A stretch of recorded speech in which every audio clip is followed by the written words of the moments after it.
विपक्ष के नेताओं के ऐसे ऐसे बयान सुनकर किसी को भी हंसी आ जाएगी कि पीएम मोदी को चुनाव जीतने के लिए अब एक आतंकी की जरूरत पड़ रही है, और वो आराम से कह रहे हैं कि एक काम करो ट्रंप, भेज दो आतंकी को, मुझे बिहार जीतना, और उन्होंने भेज दिया। अजीबो गरीब लॉजिक चल रहा है। अभी हाल ही में पीएम मोदी के चेहरे पर बीजेपी दिल्ली चुनाव जीती, तो क्या किसी आतंकी को फांसी देकर जीती? क्या महाराष्ट्र में जीती, हरियाणा में जीती, लगातार तीसरी बार लोकसभा चुनाव जीती, क्या यह सब आतंकी को फांसी देकर जीती? क्या ये सब जानते हैं कि पीएम मोदी को चुनाव जीतने के लिए आतंकी का सहारा लेने की जरूरत नहीं है, काम पर वोट मिल जाता है। तिकड़म लगाने की जरूरत विपक्षी की पार्टियों को पड़ रही है, जो राज्य दर राज्य चुनाव हार रहे हैं। अगर किसी को चुनाव में चमत्कार की सबसे ज्यादा जरूरत है तो वो कांग्रेस को है, इंडी गठबंधन की अलग अलग पार्टियों को है। जो विपक्ष के नेता आज आतंकी की फांसी को चुनाव से जोड़ रहे हैं, वो शायद ये भूल गए हैं कि इस देश में आतंकियों के नाम पर कैसे कैसे राजनीति हुई। खुद को आतंकियों का हमदर्द बताने की रेस लगती थी। वोट बैंक के लिए बड़े बड़े आतंकियों के नाम के आगे जी लगाया जाता था। और क्या किसी आतंकी को फांसी देने से वोट मिल जाता है क्या? इस थ्योरी का फैक्ट चेक करके आपको बताता हूं। भाई अभी इसी 26/11 का एक आतंकी कसाब, उसको फांसी हुई थी। आपको याद होगा कसाब को फांसी हुई थी। कसाब को फांसी कब हुई? कसाब को फांसी हुई थी जब हुई थी 21 नवंबर 2012, तब कसाब को फांसी हुई थी। यूपीए की सरकार थी उस वक्त। नवंबर 2012 से फेब 2013 के बीच, इसके बीच कसाब की फांसी के बाद 4 चुनाव हुए। 4 चुनाव हुए और उसमें कांग्रेस, जिसके राज में कसाब को फांसी हुई थी, उस 4 में से 3 चुनाव हारी। तो अगर किसी आतंकी को फांसी दे देने भर से अगर वोट मिलने लगते तो क्यों हारी? भाई दिसंबर 2012 में गुजरात हारी, और उसके बाद त्रिपुरा और नागालैंड हारी। त्रिपुरा और नागालैंड हारी। ये 2013 में ये दोनों हारे और ये 12 में। तो क्यों 3 चुनाव हार गए आप? अगर कसाब को फांसी देने के बाद आपको वोट क्यों नहीं मिला? पूछिए। इंडी गठबंधन की कोशिश यही है कि तहव्वुर राणा के प्रत्यर्पण का क्रेडिट कहीं से मोदी को ना मिल जाए, और इसके लिए पूरा इकोसिस्टम सक्रिय हो गया है। कांग्रेस के नेता तो बयान दे ही रहे हैं, वो नेता भी बोल रहे हैं जो पहले कांग्रेस में थे। जैसे कपिल सिब्बल कह रहे हैं कि तहव्वुर राणा को भारत लाने की बुनियाद तो यूपीए सरकार ने रखी। सुनिए कपिल सिब्बल को। यूपीए सरकार को मुबारकबाद देना चाहता हूं तो उन्होंने प्रयास करके, डिप्लोमेटिकली प्रयास करके, एनआई की इन्वेस्टिगेशन टीम भेज के, अरेस्ट वारंट इशू करके, चार्जशीट फाइल करके आगे इसको बढ़ाया। और अपनी सरकार को मैं मुबारक देना चाहता हूं कि उनके भी जो एफर्ट्स हैं उनको सक्सेस मिली और आज तहव्वुर राणा यहां है। मतलब जिस राज्य में अभी नरेंद्र मोदी की सरकार में तहव्वुर राणा लाया गया, ट्रंप से बात हुई, उसके बाद यह सब हुआ, उन नरेंद्र मोदी को, उनकी सरकार को कोई क्रेडिट नहीं लेना चाहिए।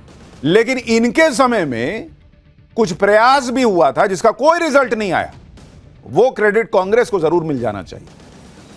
कांग्रेस के कुछ नेता तो तहव्वुर राणा पर सेंटिमेंटल भी होते दिख रहे हैं। पृथ्वीराज चव्हाण जो महाराष्ट्र के मुख्यमंत्री रह चुके हैं, वो तहव्वुर राणा को इंसाफ का अधिकार देने की बात कर रहे हैं। पृथ्वीराज चव्हाण कह रहे हैं कि जैसे कसाब को वकील दिया गया था, वैसे ही राणा को भी वकील मिले और पूरे लीगल प्रोसेस के साथ उसे सजा दी जाए। भारत में कंगारू कोर्ट नहीं चलेगा। सुनिए पृथ्वीराज चव्हाण को। हमारी मांग है कि जिस तरह से अजमल कसाब के खिलाफ पूरे भारत के कानून के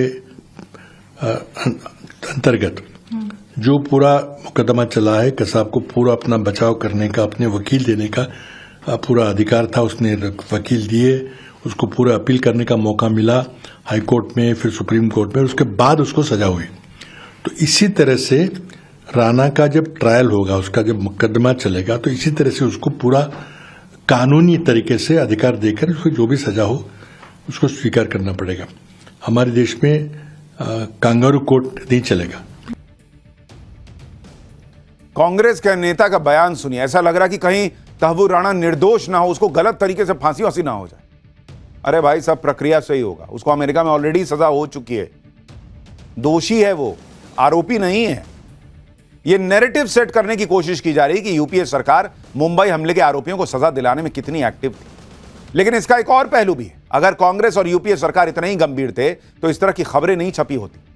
2008 में मुंबई हमले के बाद एक खबर छपी थी जिसमें कहा गया था कि मुंबई अटैक के दौरान राहुल गांधी दिल्ली में पार्टी कर रहे थे। यह खबर एक प्रतिष्ठित अखबार में छपी थी। अब आप सोचिए कि कांग्रेस देश की सुरक्षा और आतंकवाद के मुद्दे पर कितनी गंभीर थी। कोई कन्हैया कुमार से पूछे, लाज आती है कि नहीं ऐसे रिपोर्ट्स देखकर। आप यह भी देखिए कि मुंबई अटैक के बाद भारत पर बहुत दबाव था कि वो पाकिस्तान को मुंहतोड़ जवाब दे। जनता की तरफ से प्रेशर बढ़ रहा था कि पाकिस्तान से बदला लिया जाए, लेकिन तत्कालीन प्रधानमंत्री मनमोहन सिंह ने ऐसा कुछ नहीं किया। मुंबई अटैक के एक साल बाद ही 2009 में काउंसिल फॉर फॉरेन रिलेशन के कार्यक्रम में शामिल होने के लिए मनमोहन सिंह वॉशिंगटन गए थे।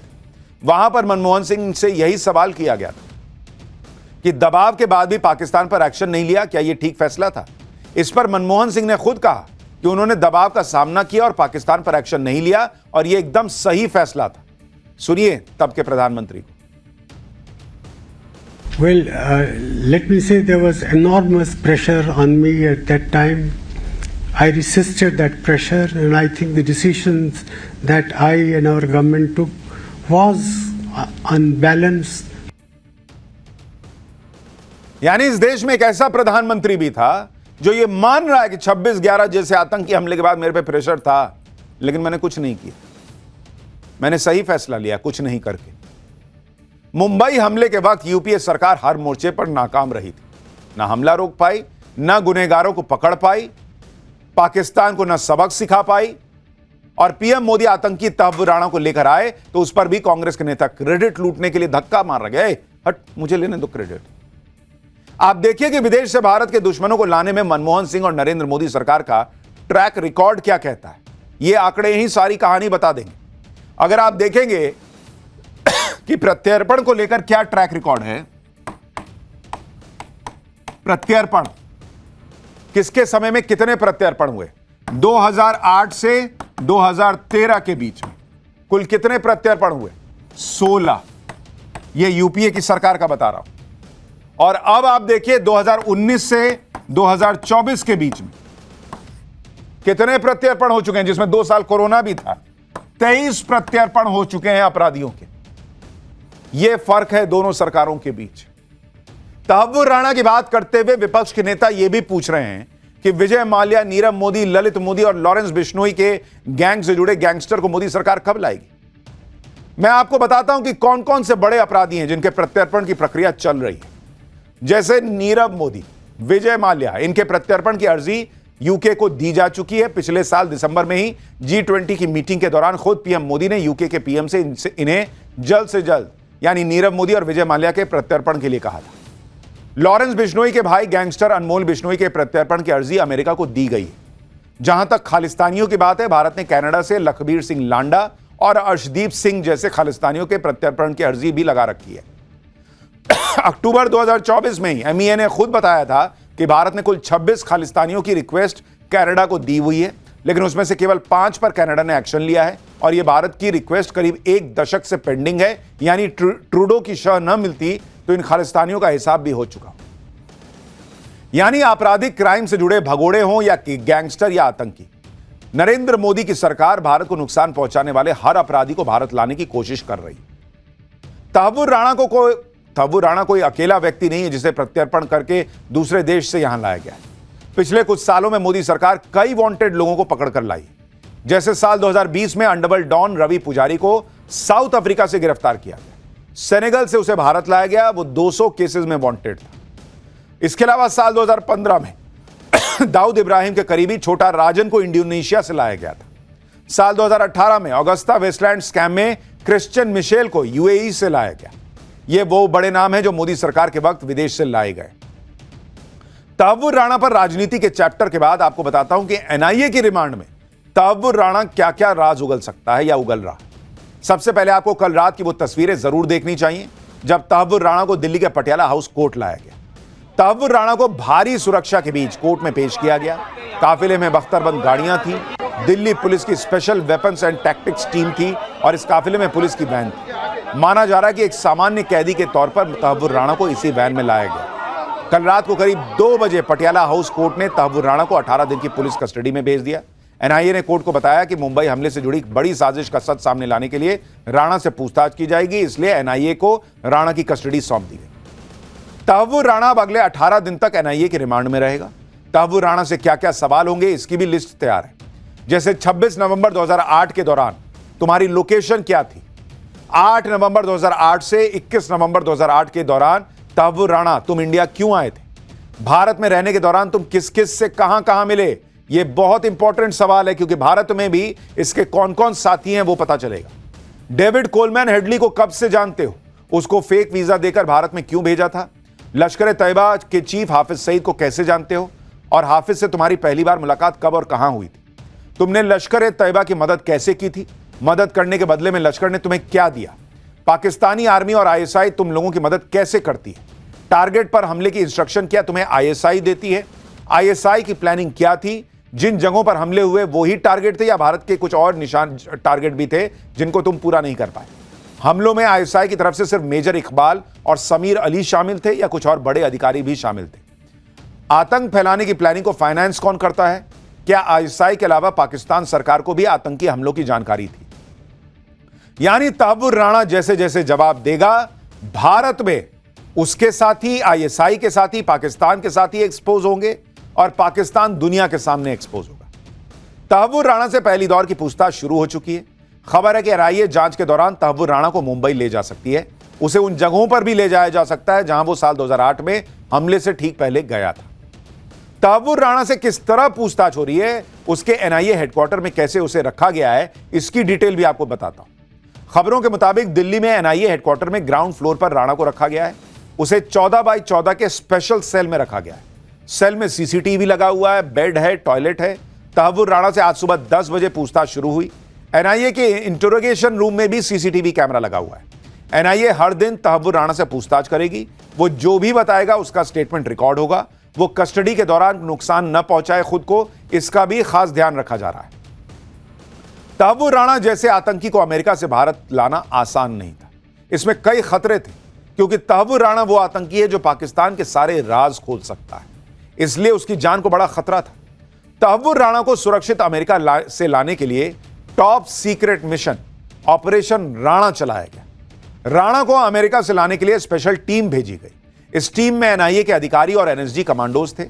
राणा को एक स्पेशल एयरक्राफ्ट में लाया गया। दावा किया जा रहा है कि उसे सुरक्षित लाने के लिए पूरे रास्ते एनआईए के अधिकारी उसका हाथ पकड़कर बैठे हुए थे ताकि वो खुद को कोई चोट ना पहुंचा सके। फ्लाइट के दौरान सुरक्षा एजेंसियां पूरे ऑपरेशन की रियल टाइम मॉनिटरिंग कर रही थी। जब उसे दिल्ली लाया गया तो यहां भी सिक्योरिटी से जुड़े लोगों को फोन किए गए ताकि किसी की तरह की कोई जानकारी, उन जो सिक्योरिटी के लोग थे उनसे फोन ले लिए गए ताकि किसी को कोई जानकारी लीक ना हो सके।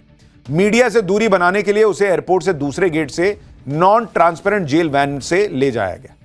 यानी कुल मिलाकर जब तक तहव्वुर राणा एनआईए हेडक्वार्टर नहीं पहुंच गया तब तक देश की सुरक्षा एजेंसियों ने चैन की सांस नहीं ली। अब एनआईए की कस्टडी में तहव्वुर राणा अपनी जुबान खोलेगा तो बड़े खुलासे होंगे। लेकिन अब अमेरिका के न्याय विभाग ने एक खुलासा किया है जिसके मुताबिक तहव्वुर राणा ने मुंबई अटैक के दौरान मारे गए लश्कर आतंकवादियों की तारीफ की थी। तहव्वुर राणा ने डेविड हेडली से कहा था कि भारत के लोगों के साथ तो ऐसा ही होना चाहिए। राणा ने कहा था कि मारे गए आतंकियों को पाकिस्तान का सर्वोच्च सम्मान निशाने हैदर दिया जाना चाहिए।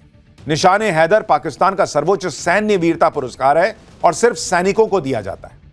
यानी इस तहव्वुर राणा की नजर में वो आतंकी पाकिस्तान के सैनिकों से कम नहीं थे। हालांकि उसका थॉट प्रोसेस ठीक ही है क्योंकि वहां पे सैनिक जो है वो आतंकी ही टाइप है। लेकिन आप उसकी सोच देखिए, उसको लगता था कि भारत में लोगों को तो मर ही जाना चाहिए, ठीक हो रहा है।